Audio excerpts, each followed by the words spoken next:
So many of life's most profound questions still remain unanswered. That's like, who are we?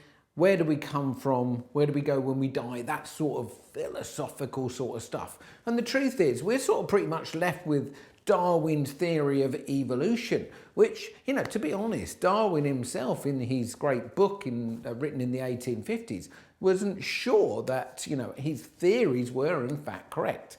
And as far as I sort of understand it today, some of those theories not only haven't been proven, some of them are potentially being proven to be incorrect. So that leaves us a little bit even more in the dark as to, where do humans truly come from? So, look, I'm not going to answer that profound question, but I am going to answer a profound question in as much as to what has led the human race, some nearly 8 billion of us, growing at a huge rate of numbers. There was only, it's said, about 1 billion people back in the year 1900. So that's about 120 years. We've gone from 1 billion to 8 billion people marching around on planet Earth in just 120 years, even allowing for the some 100 million people who in the 1900s died because of wars across the planet between humans. So, look, this is one of my longer teaching, training videos, so, time to sort of buckle down. If you really want to get some insights into the learnings that I've had that have had a profound experience on my life, and I've led over the last coming up to 20 years, along with my amazing wife, to have the magical experience of sharing it with, tens of thousands of people. So here on the YouTube channel, this particular video is really about the human race, how we currently reside on planet Earth, why we have so many problems that we have, and what needs to happen for us to have a better experience, and in fact to end perhaps the challenge that we have with planet Earth and her demise because of the human race. Utilising the finite resources in the way that we perhaps currently are. So I always start by saying, look, imagine there are 3 buckets of learning. There is what I call the science bucket. The science bucket is obviously very amazing. For many of us, we wouldn't be here if it wasn't for the science bucket. The Newtonians of the 1600s sort of veered us off into a more scientific way of looking at life, I guess. For every upside, there's a downside, of course, tends to be on planet Earth, the dualistic experience that we have. For me, one of the downsides of science, although I'm not anti-science in any way, please don't get me wrong, but one of the things that has happened to the more human egoic mind is that we tend not to do things unless there's proof and evidence that that is true, it's safe to do, etc. Now, I would ask you the question, is there more that science has discovered than lay still undiscovered by science? Well, obviously nobody particularly knows the answer to that, but I guess we'd be in the camp where we might say there's definitely more to be discovered than that has currently been discovered. And this, of course, leads science to, or some scientists, to what I call look over the fence. These tend to be where the alternative people live, those people looking at alternative ways of how we operate the way we are. Some of those things come from ancient wisdom, ancient times, often from the East. And in fact, things like Reiki, for example, although being accepted into some of the more Western modern ways of, say, medicine, they still retain a sort of an ancient way about them that falls outside of modern science. And there are many of these alternatives. And interestingly enough, from the alternative health viewpoint, there are more and more people moving towards alternative health and away from standard health for many, many reasons. Obviously, in America, we tend to have the fact that you don't have, like we have in Britain, the National Health Service. So when somebody's not feeling so well, when they walk out their front door to get themselves sorted out, it's sort of argued that about half are going for alternative medicine now, and half are going for science-based medicine. That's also growing in the UK, and of course, you know, there's all the pros and cons of that, which I'm not going to get into as to which way you should or shouldn't go. You know, the truth is, some people are going one way, some people are going the other. My sort of profession as a coach, and you know, I've done many strange modalities. I've done many experiments on myself to see the effect of different things that I do. Everything from playing with the way that my mind operates to the way my body operates, just to test and see what sort of results I get if I do different things. And in fact, since discovering and getting on a journey of moving towards what I call living a 10 out of 10 life, I've discovered many things that are not in the mainstream educational path, or indeed in life's paths learning from our parents and our forebearers. And of course, so let's just go, well, we've got the science bucket, all great stuff. We've got the alternative bucket, some phenomenal stuff in there. And then we have what I call the esoteric bucket. This is definitely what I sometimes describe it as the woo-woo bucket. Great stuff out there, definitely no proof and evidence that any of this works. So it's definitely, if we're going to step out there, it's what I call experiential learning. So you have to go there, take action, experience it for yourself, and then, you know, look, beliefs that come from experience are much more valid than a belief that has been handed to you by somebody else. So I'm a massive fan of the alternatives and the esoteric world, whilst retaining a huge amount of respect for the science that we have and the magic that, you know, the science industry can do and is doing every day, from medicine to, you know, research and development. So, but let's just be open for the purpose of this video to all sides. No right, no wrong, no good, no bad. It is what it is. This is just a sharing. So see what you get from it as I share this. Now, one of my own personal experiences was that I got to 47 years old to discover fairly and squarely that there were things outside of my then knowledge, my then experience, my then beliefs, my belief of life, my model of the world as it's sometimes called, were very restrictive to my life.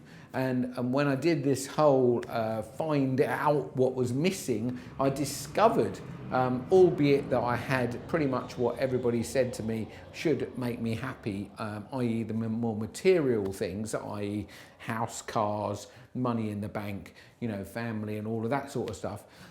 I had the impression from my younger days, rightly or wrongly, that these things, if you had enough of them, would actually make you happy. And I got to 47 years old and decided to, well, actually sort of discovered rather inadvertently that actually I was at best about half happy. So I went on a quest to find out what was in my gap, you know, what was missing in my life. So set off on a path of personal and spiritual development that opened up you know, opportunities to discover things about life through my own experiences that I then came to start to share along with my amazing wife, other people en masse. And the 10-10 movement is a sort of a moving forward so that more people can experience that. So this particular video is very much about my very first learning and how it impacted on me, how I created it into a model, a story, a metaphor. Remember, all the avatars that ever walked the planet always told stories. They always used metaphors to make a point. So I'm going to use a story, a metaphor, to demonstrate about life, about humans, about how we en masse currently operate, and how we could potentially look at things differently and have a different experience for ourselves, but also to have a different, potentially collective experience as a race, and then expand that experience into the experience of all the other creatures, the flora and the fauna that we share the planet with. So basically one day I went to this meeting and I learned that actually it's impossible, it's absolutely impossible for you to have the feeling of fear in your body at the same time that you have the feeling of love. Now, at the time, this was quite, a spike in my consciousness, a spike in my awareness. It's sort of obvious, but at the time I was unaware, unconscious that this was actually not a possibility. And that actually humans are, I learned really, we are like a walking chemistry set. And that we have the ability to make a huge number. Some crazy scientist, I don't remember which one, I say crazy in the nicest possible way, suggested that we could make a potentially 1.3 million different concoctions inside of our physical body, or utilising our physical body. But of course, that part of us pretty much lays latent because we don't really know how to get the most out of our body, how to utilise that. So in that sense, we're very undereducated on how to get the best out of this beautiful machine we call our physical body. But anyway, once I realised that you couldn't have these two experiences in your body at the same time, it sort of played on my mind. I'd done a sort of rudimentary chemistry for a part of my life that I don't need to go into. So I had an understanding of the rudimentaries of chemistry. And it really struck me as I heard this this great way of looking at life, that you couldn't have fear and love in your body at the same time, that I wrote this story, this metaphor. So I'm going to grab my flip chart and I'm going to bring it in here, and I'm going to tell you the story. So I'm going to tell you a metaphorical story, see what you make of it, see what you get from it personally.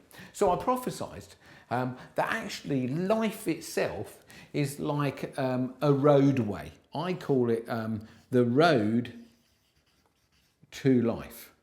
Now, metaphorically, the road to life is a one-way street. In other words, as we go down it, we can't go back down it. The moments we've had, the years we've had, the days, even the seconds we've had, we can't relive them. It's, we're driving down that road. It's like what I call a one-way street. So imagine for a moment that you're coming down the road to life and you arrive at this rather large roundabout. Now, in some countries, I'm not sure that you have roundabouts. These are like a traffic, a way of controlling traffic. And you drive up to it and you drive around it, and there's various options where you can turn off of it. So imagine you come onto this roundabout and there's a turning here.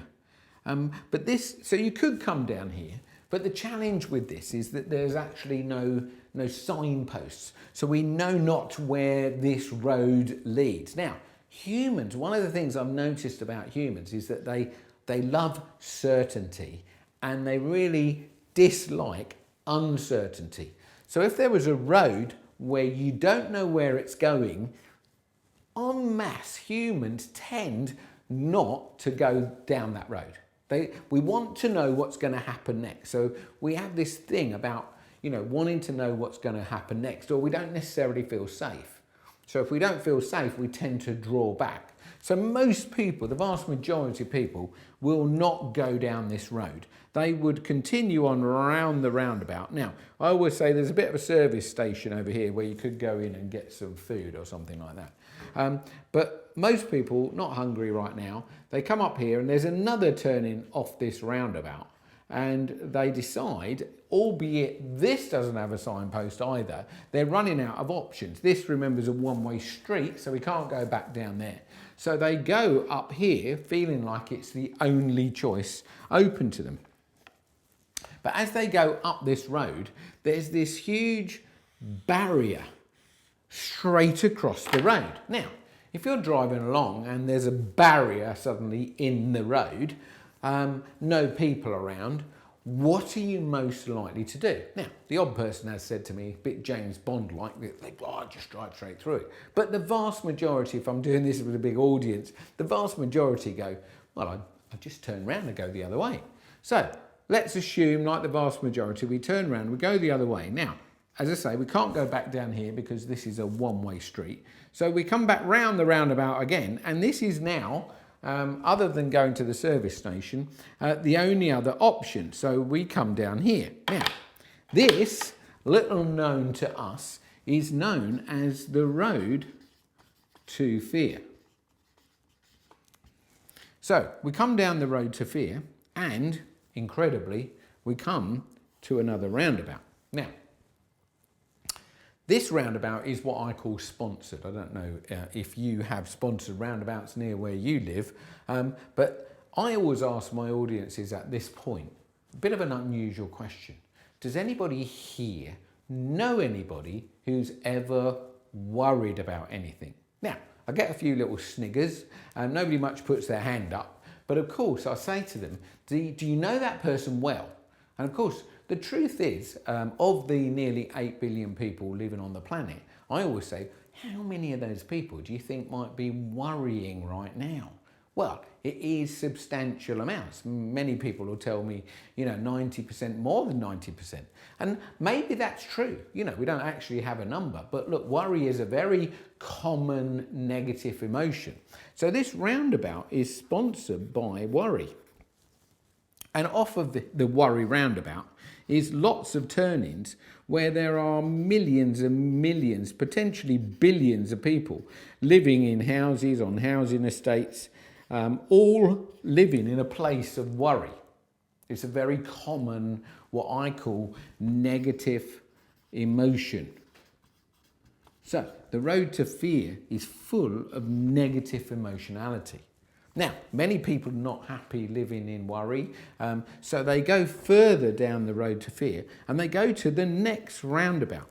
So I then ask my audience, so who here knows anybody who's ever been anxious about anything? So again, not many people put their hand up, and I go, do you know that person very well? And they tend to go, yeah, I know that person pretty well. So how many of the 8 billion people do you reckon are living in a place of anxiety right now? Well, the answer is probably serious numbers, yeah? So again, there'll be serious numbers of people living in a place of anxiety off of the anxiety roundabout. Now, of course, some people are not happy with anxiety, so they'll go further down the old road to fear and they get to the next roundabout. So I then ask the audience, so does anybody here know anybody who's ever got a little bit frustrated about something? Well, of course, another little bit of a snigger from the audience. Do we know that person well? Yes. So this roundabout is sponsored by the negative emotion of frustration. So of the 8 billion people, how many people do you think might be living in a place of frustration right now, right in this moment? Well, it's probably, again, serious numbers of people. Now, look, the truth is that a lot of these people are unaware that they're living in this state or this place. So this is a serious challenge to humans because, look, that means that vast, numbers, huge numbers of people are living with these common emotional states in their body. Now, look, these emotions, these negative emotions are basically driven by, adrenaline and cortisol. These are our fight and flight chemicals, yeah? So these chemicals we make when there is an emergency. We are meant to make them when there's an emergency. But for many people, they've got these emotions in their body most of the time, completely unaware. And, that means unconscious of the fact that they are creating a chemical concoction inside of themselves that is indeed giving us this feeling that we label this way. Now, each of these feelings is quite different, and that means that the concoction of chemicals that go to make these feelings are also different. Now, people that live in the road to fear tend to be what we call external focused. So that means that they are looking outside of themselves. As they look outside of themselves, situations and circumstances are happening to which they unconsciously react to. Now, our whole brain is set up in a way that if this is dangerous, then we are meant to react. We're either meant to fight it or we're meant to get out of there, as I often say. But the truth is, what's happening in so many people today is that they are looking at this, which is not dangerous. It's an illusion that it's dangerous, but that illusion, that imaginary illusion that they create in their mind, actually sets off their fight and flight chemicals. So they end up living in this place, yeah? So this is what we call the egoic mind. And the ego mind is there, it's creating this experience, yeah? So, but anyway, look, lots of people not happy with frustration. So they go further down the old road to fear and they get to the next roundabout. So I will say to the audience, so does anybody here know anybody that's ever got angry about anything? And of course, gets the same response. How many people right now do you think on planet Earth are actually in a place of anger of some description? There are many derivatives of anger, of course. Frustration would actually be one of them. But think about, rage. That's another derivative of anger. So it's said that anger could be anything from a raising of the eyes to a tut to a complete and utter crazy rage. Yeah. So I don't know how many people are living in an angry state right now, but I'm sure you'd sort of agree with me that actually it's going to be serious numbers of people living off the angry roundabout in a place of anger, living a life that's a very low quality. So we can sort of see how these are what I call deteriorating states. If they were frequencies, if they were energies, then anger would be a lower energy than worry. Yeah? So we can see it deteriorating. That tends to mean that there's slightly more amounts of these fight and flight chemicals going into the system that give us this feeling as an example. So I always tend to say, look, the reason I'm telling you this story is only so that you can say to yourself, as I did, so where do I live? Where do I hang out? What roundabout do I live off?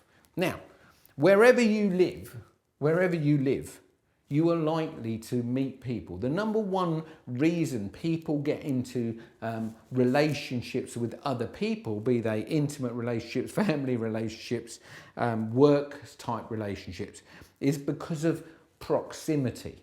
Now, if you live on the worry roundabout, the proximity is with the other people that are worrying. So if you're likely to get into a relationship, you're likely to get into a relationship with somebody that's hanging out where you hang out. Now, when Nikki and myself, my amazing wife, have done relationship seminars, intimate relationships was always our specialist subject, still is. Then, often we'd have single girls, and I'd say to single girls, look, let's write a vision. Let's write a vision of the sort of man that you would love to spend the rest of your life with, have a family with, walk off into the sunset and have a love-filled life. Let's write that down. So never, ever, ever has anybody written, yeah, I'd like to meet somebody who's, gets frustrated on a regular basis or gets angry, or I want to meet someone who's an intense worrier. Nobody's ever going to write that, are they? But the truth is, if you live here, your chances of meeting the antipathy of that, which is what most people are writing down, is about nil, yeah? So the only way we're going to meet somebody that resonates to the sort of vision we might write down is to move there ourselves. We have to physically move there, we have to live there, we have to have the energy of that person. Otherwise, the person we're most likely to meet is most likely to have the same energy as us. So when I look back at my early relationship life, my truth is I tended to live here. I was brought up there. Wherever you were brought up, these early years of your life, sometimes known as the programming years, your little ego, for example, it's argued, is created in about the first 7 years of your life. By the time you're 7, you've soaked in everything that you see around you and you've normalized that. So, you know, in my world, I observed my parents, you know, my siblings. My mum's mum lived with me, my grandma lived with me, and obviously I went to school in that time, so I mixed in that environment. So this time when you're in this sort of state of you're a dependent being, then you are sucking in and soaking in all of what's going on around you, and that becomes your, what I call, model of life, model of the world. And then you walk with that throughout your life, yeah? Your beliefs will all be set in, you know, not in stone, but they'll be set pretty rock solid into your being. And that's what you walk around with, and that's what you're likely to then experience. Whatever you believe, whatever you took from those early years, you're likely to experience more of. So to get out of this world, we have to take some radical action. Now, it sort of was worked out that around about 96% of the population of planet Earth, the human population of planet Earth, live in this sort of zone. So when I lived here, my life was pretty, you know, as a sort of teenager, coming up to that time where you're supposed to be dependable and start to become the potential of being a parent.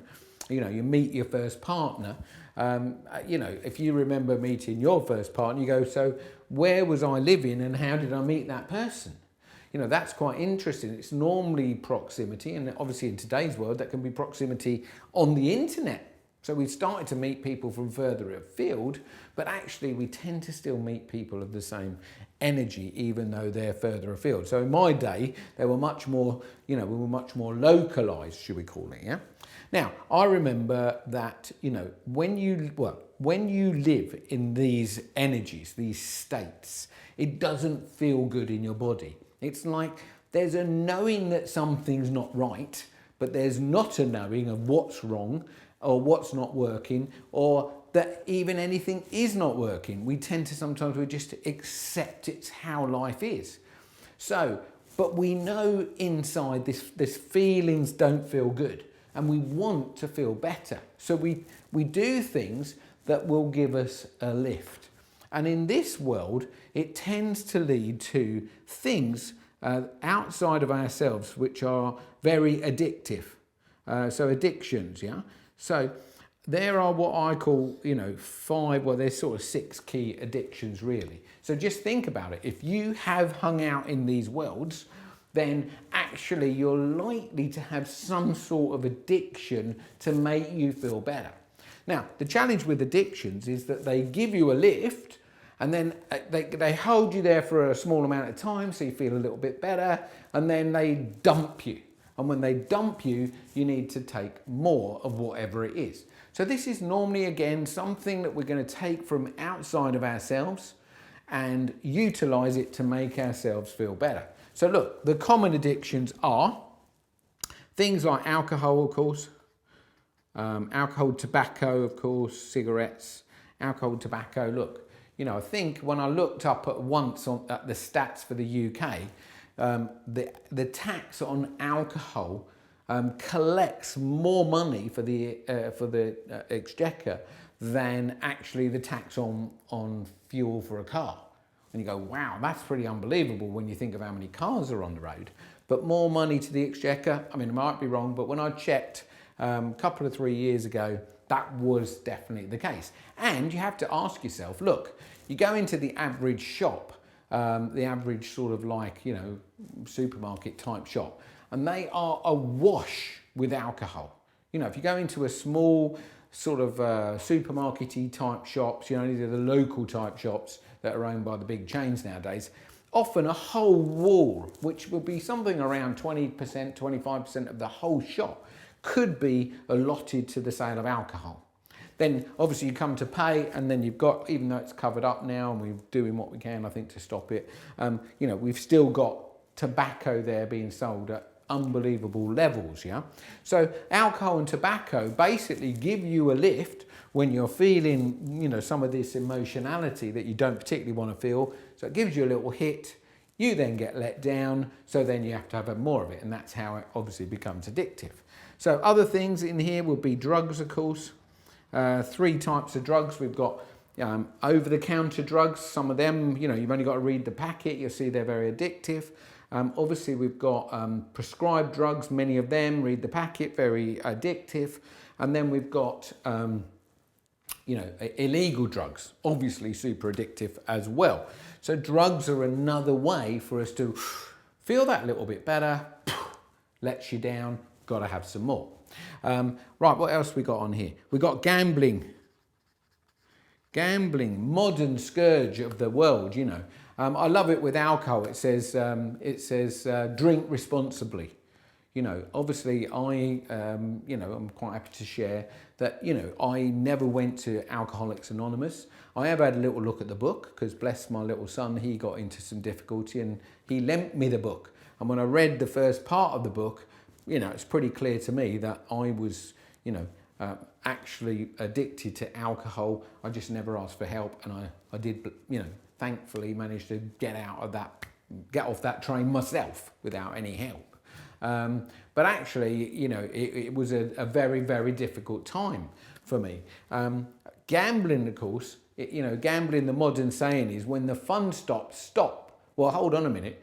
By the time you're in there is no fun once you start keep going, because there's the buy the ticket, fill that up, and then get dumped. And so you need to buy another ticket. So, you know, telling somebody to stop doing something that they've created an addiction in is not particularly smart. But again, you know, serious amounts of tax involved here. In fact, one thing all these things got in common is massive amounts of money.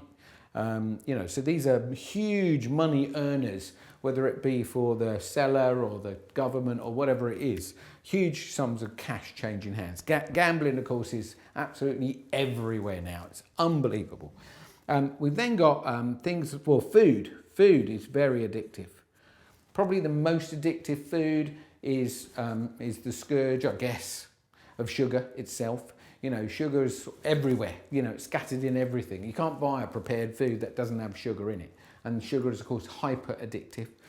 So I've even heard some people call it the cocaine of the food industry because, you know, if we put sugar in it, then we get addicted to it. We're just going to have to buy more, buy more, buy more, buy more. And, you know, look, like a little trip around the modern supermarket, you will see that, you know, there's pretty much sugar in everything. It's very difficult to avoid sugar. And once you're addicted to it, you know, it gives you that little high. So they're all the same. Give you the little high, then dump you so you need more. The next one for me is the sex industry. It's absolutely huge. It's said that the porn industry is bigger than Hollywood. Well, I don't know whether that's true or not, but actually, you know, porn is an incredible debilitant to humans. It gets us into behaviours, you know. It's this needing of the high of the orgasm that makes us feel better. Then it sort of goes, okay, that wears off, and then we need another one. So yeah, I would say this is another huge, easily addictive thing that we get stuck into. Now, all of these things, as I say, tend to have money involved. So that's not, you know, me being negative about it. It's just an observation that this is what's happening in what I call the red world. Yeah. I always have the saying as well that when you're in the red, if you're in the red, you are in your head. In the red, you're in the head, which is, you know, the sort of egoic mind. Not that your ego particularly lives in your head. You can't exactly go to the doctors and go, look, my ego's playing me up, doc. Can you take it out? Well, you definitely can't take it out because actually nobody really knows where it hangs out. There is some arguments out there, but not for today, as to where it hangs out. But we know it's our mind. So there's a lot of thinking, a lot of working out going on that puts us in a place where we're working overtime in our mind to, you know, live in this quite difficult red world. Now, as I say, I lived here, But I do remember, and I know this to be true of many, many humans, we're very gregarious creatures. And I found myself living on my own. I was sort of leaving home, starting to think about living on my set by myself. And I had this fear, well, here we are, road to fear. I had this fear of being alone. I really disliked the thought of being on my own. So I remember getting into relationships, not good ones, very easily, because it felt better to be in a not good relationship than be on my own. Anyway, one day I'm living here and I remember that, I didn't feel good. So I thought, right, my vices, by the way, were alcohol on the one hand and sex on the other, yeah? So these were my addictions, yeah? To feel better about myself or to give me that little lift, these were the two things that I turned to, Most people will be turning to one of these, yeah? If not more than one. And so I found myself getting in my car one night on a Saturday night and going to a nightclub. But I'd sort of, let's say I was living here. I drove further down the road and I sort of went into the nightclub in the angry zone, popped in there. And then obviously I've had a couple of drinks and that's where, you can get a girlfriend in there, So you can, this is where I sort of started to meet my first wife. Yeah, so this is not great, is it? When you think about it, meeting somebody to get into an intimate relationship with. Now, I knew very quickly, and I'm not in any way blaming my first wife, because I now understand how I operated that wasn't healthy. In the old days, of course, one thing that you'll notice happens massively in the red is that good old word called blame. So, I often say to all audiences, who here likes being blamed? Well, how many people do you think put their hand up? Well, no one. No one ever puts their hand up. So I said, what's the truth though? What's the truth? Do you ever blame others? And of course, the truth is we're all sort of blaming someone else. Now, why is that? What's really going on? Now, this ego mind that's sort of in control of us when we're living down here, the ego mind, I'm going to use the word hate, it's a very, very strong, angry word really, hates with a vengeance being wrong. I mean, it absolutely hates it. So if ever anybody tries to make you wrong, your egoic part of you, that red part of you, will do two things. Generally, it's got what I call a shield. It will defend itself. Try and defend itself to make it not its fault, because whatever they say about you, you generally speaking do not want it to be your fault. But then in the other hand, you've got this sword that we can attack them back. So we go, it's not my fault, it's your fault. Yeah. So we then blame them. Now, the irony is that, of course, their ego doesn't want to be wrong either. So they do the same. So they defend themselves, they attack you back. That's the basis of a disconnection. That's the basis of all arguments. That even is the basis of all wars. That one thing. So blame is a very, very, well, it's like argued to be the lowest.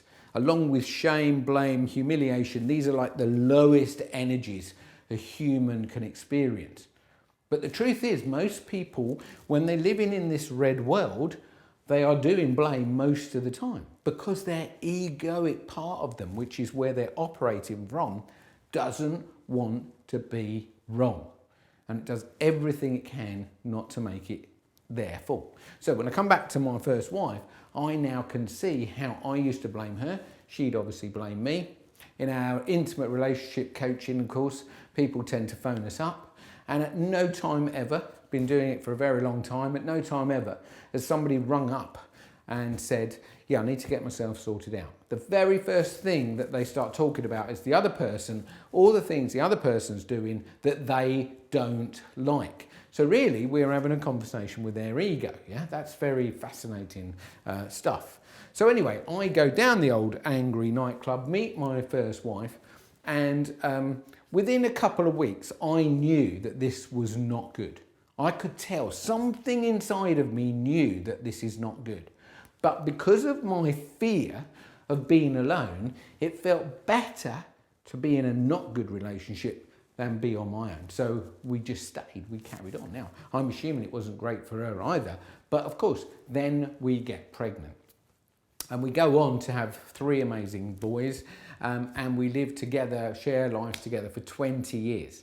But this is 20 years. That is not good, because we lived here. You know, I pretty much say that, you know, our house had this energy in it.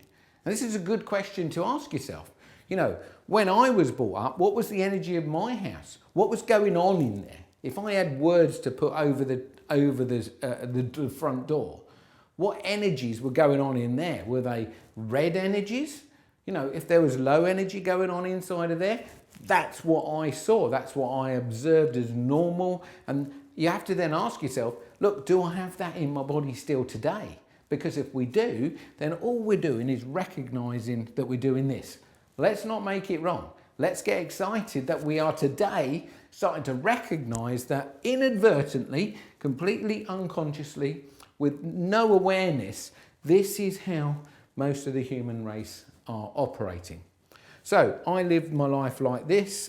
It was all a bit of a nightmare. Now, it didn't mean that I couldn't make money. As I said, look, I had a business that was down here, and I did some, you know, red things in my business, shall we say, that perhaps weren't good for, you know, other people. I don't know. These people tend to be trying is a good red word, trying to get. Okay? And in business, we're just trying to get money. Because remember, if we have a belief that money will make us happy, in other words, we can buy things, houses, cars, you know, material things, that we will be happy. This is the model of the world of somebody living in a more red experience, yeah? Now, literally, there are more roundabouts. So remember, there's like about 350 roundabouts we could, but for the purpose of the story, but there are some that's beyond angry. So I often say to people, so when somebody is persistently angry over many, many years often, and sometimes that anger's internal, you know, it's not always external, because some people are angry inside themselves. They don't do anything with that anger, and it builds up and builds up. And when it's not working, they can end up at the next roundabout, which is the depression roundabout. Now, you know, in the UK alone right now, I believe that depression is the most expensive thing for the National Health Service in terms of the drugs that it has to supply. Something around, let's go, I think we're talking definitely north of 12 million prescriptions a year. Many of them are just on autopilot. Could be looking at 20% of the population that are living in a place of depression. Now, look at how far we are down the road to fear, when we've got 20%, shall we say, of the population living here. So no wonder 96% of, you know, the humans on the planet are living in a more, what I call, red place. Now, depression had a big hold in my family life. You know, my eldest son got into a relationship with a young lady when she was very young, who was taking Prozac. They had children. This was very difficult. All sorts of terrible things happened, you know, when we're living down here. So the further we are down here, the more dis-ease there is, the more ill-at-ease there is. So this is not where you want to hang out. So look, I always say to you know, people, look, all we need to do is to go, where do I live? You know, maybe it's not one of these, maybe there's another label for where you hang out, but where do you hang out, and what are you going to do about it once you become aware that that's what you're doing? Because literally, once you become aware, you are in what I call choice. So I always say, look, wherever you are, come back to this roundabout. I call the roundabout of choice. This is where you can now choose. Now, I'm not saying it's easy, but you can choose not to live here, okay? It's a journey. It's definitely a journey. How long did it take me to realise, once I'd realised that I'm living here, or this even existed, it took me between a year and 18 months of consistent working on myself, doing different things, learning stuff that I was never taught down here, to live a completely different life. So I would say, let's come back up here, of course, go into the service station, but not everybody's going to go in there. So obviously we always go, well, look, maybe we need to come back up here and have another look at this barrier. Now, there was a time when I lived in London that I bought a brand new house off of the plans. I was very blessed to be able to do this. There was 13 houses. I bought number 7, and I was the first to move in. And as I moved in, others started to move in, and then eventually the builders moved out. Now, what was interesting about this is it was like a little private estate. So at the front of the estate, they put these gate pillars, and they were supposed to put gates there. But when the builders had left, they inadvertently forgot to put the gates there. Now, on one gate pillar, it said that this was a dead end. And on the other pillar, it said it was a private road. But hey, I always say people are quite nosy things. So loads of people used to drive down the road, and outside my house was a sort of turnaround spot. They'd have a good look around, and then they'd drive back out. Now, one day in my drinking days, I was out, because I like a bit of flora and fauna, I'm out watering my beautiful garden. Yeah, I've got it all looking absolutely great, and I've got my bottle of beer. And out, I lived, as I say, in number 7, and out of number 6 came my neighbour, who I didn't really know at all. We're all new. And he said to me something that was completely bizarre.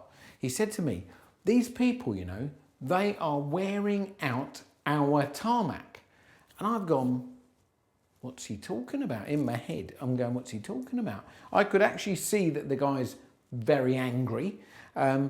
I, at that point, was probably nowhere near as deep in the red as he was. But anyway, he's living next door to me. And so we're definitely down here in the red. And I said, what do you mean? He said, well, these people, you know, because these people haven't put the gates up, there's all these nosy people keep driving down, and they're going to wear our tarmac out, and we're going to have to buy new tarmac. I sort of was in my head going, well, how long does tarmac last? I have no clue, you know. Anyway, I carried on watering my grass, and he went on this 4-year legal fight with the builders to get them to put the gates up. Now, what they'd done is they promised the gates, and on one of the pillars, they put this pad where you could press the number, so you should be able to press number 7. And then, you know, there was wires under the road, and in the house was a phone which you could pick up, and there was a camera in there. You should be able to see people, press the button, and the gates would open, that sort of stuff. So these builders, they put the pad there, but there was no wires connected to it at all. There were no wires under the road. There were no phones in the houses at all. So he went on this big battle with them, and eventually he sort of had to compromise. So they never did put the wires in, they never dug the road up and put all the phones in the houses.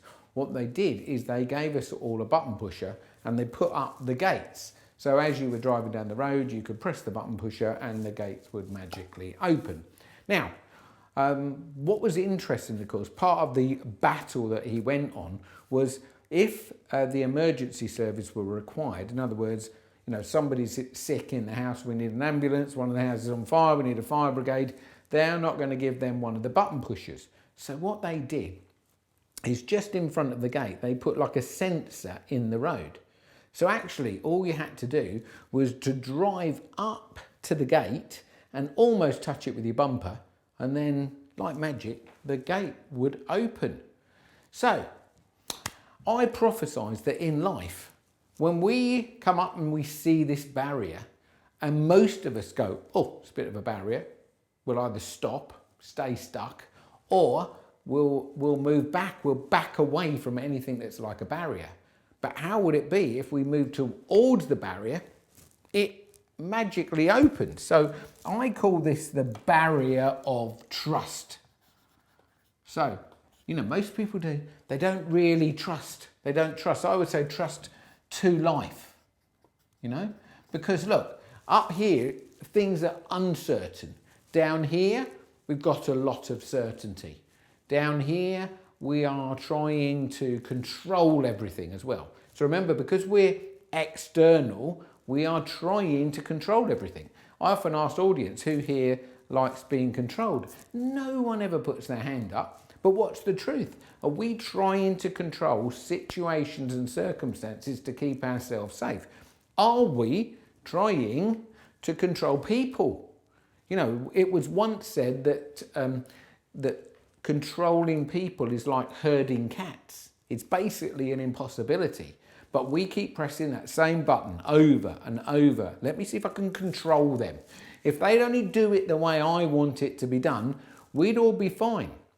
You know, in our relationship days, we always said that people would phone us up and they'd never talk about themselves. They'd always tell us everything the other person's doing that they don't like. So they're sort of going, well, look, if you were like me and you did things my way, we'd all be fine. But what do you think the other person's doing? See, everybody when we're in the red world is trying to control everyone. Whereas up here, things are very, very, very different. Now, what this looks like is we have to step into uncertainty. Now, we know that we're looking for certainty outside of ourselves. But up here, all of the avatars that have ever walked the planet, from Mohammed to Krishna to Buddha to Jesus, they all told us we needed to go within. This is the inner world, yeah? We need to go in, not inside necessarily a temple. We need to go in. This is our temple. We need to go inside here. Once we're inside here, we are in control of this part. So remember, these people are out of control in terms of their emotions are in control of them. They are reacting to situations that are happening outside of themselves, and they're either blaming or trying to control. And that is the red world going on. Up here, what we do is we step into this uncertainty, but green certainty is different to red certainty because it's inner. We step into uncertainty going, look, no matter what happens, I know that I can deal with this. No matter what happens, I know I can deal with this. This is certainty in self, certainty from the inner world. So all we have to do is trust that whatever happens, we can deal with it, yeah? So obviously that way, this gate will then, like a miracle, it will start to open. Now, the universe is, you know, it's not as easy as that. The universe goes, so you think just you can do that, it'll all be fine. So what it does, to double check, it puts another barrier there. And it puts a barrier there for a reason, to test us. You know, it's going, you think you can do it? Are you sure? You've been living down here for a long time. You think just because you say you trust doesn't mean you do. You know, I call this the path of faith. Faith is like plural trust. It's like an ongoing trust that we have to have. When we're there, then things will look very different to us. Anyway, there's this other speaker who shares this great story about life. And he prophesies that we actually go through our life with a big bin liner in front of us. And what we do is we collect, you know, we collect our own crap. All the things that happen to us in our life all go in this bin liner, all the bad things that happen. And we tie this bin liner up and we carry it around. It's like a burden. It's our baggage for life. And it weighs us down massively. So he says that, look, what happens is you're carrying your burden around. Everybody's carrying their burden. And basically you see someone of the opposite sex that you sort of quite like the look of. So you quickly put your bag of baggage, you put your baggage down, you put your crap down. And then you go, oh, you look nice. You look nice. Do you want to get into a relationship? Do you want to get married? Should we have a family, get some kids? Come on, let's go off into the sunset together and experience forever, never-ending love, you know. And then you go to walk off, and then you go, oh, hold on a minute, I just need my crap. I need my baggage. And then we walk off into the sunset with our red baggage weighing us down, yeah? So, look, this barrier sort of says, it's called the barrier of letting go. Letting go.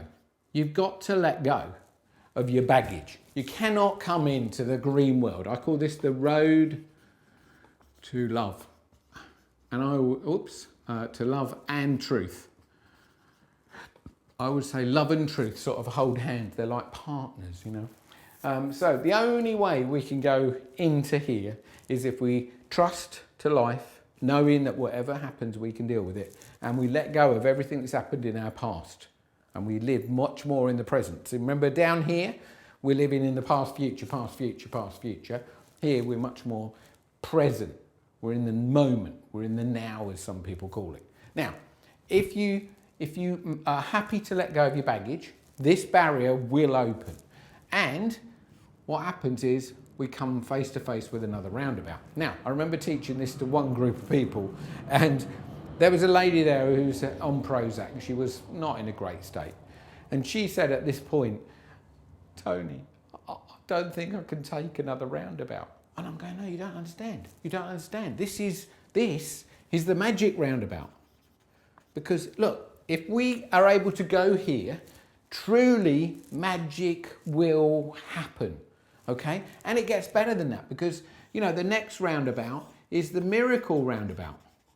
Magic and miracles abound up here. You know, this is what the avatars always teach us, or we saw the avatars doing miracles. Because up here, we are capable of things that we're just not capable of things, the same things down here. So it looks like magic and miracles up here. Now, this is where joy lives, the joy roundabout. This indeed is where happiness lives. So many people are looking for happiness. The happy roundabout is up here. We're generally speaking looking for happiness down here. But remember that we're looking for it outside of ourselves. We're looking for it externally. Happiness is an experience. It's a feeling. It's inside of us. It's a chemistry. All of these things are chemistries that we create, but they are the absence of the fear-based chemicals, adrenaline, cortisol, and the other hormonal concoctions that create these negative emotions. So I call these states of being. These are very different. They contain a very different set of chemicals and hormones.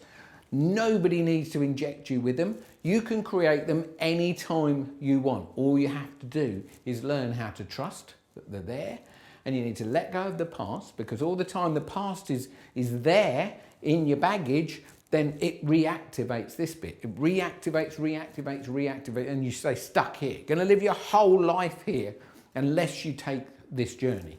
So this is why Nikki and myself ended up calling our house the Happy House, yeah?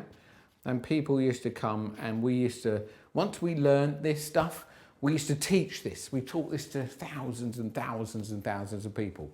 So it's a wonderful story, and I trust that you've got something for you out of listening to this metaphor. Know that living in the green, remember that only about 4% of the population of the planet live this way. But if we could get this to like 10%, then Mother Earth would have a completely different experience of humans and the way that we're interacting. All of this red stuff is creating the problems that we actually have. So I often say with things like global warming and stuff like that, we're still looking outside of ourselves. If humans all went inside and became more green, we wouldn't have a problem. There are no problems. The problems don't exist up here. But enough of us need to individually move here. We are infected with this. I always go, this is not an epidemic, this is a pandemic. You know, wherever I've gone in the world, I just see this going on. I see it everywhere. It's in almost everyone. These people are rare. They're rare, but there are about 300 million of them on the planet. But we need more. We need about 800 to 1 billion of them. And that will then starts to override this.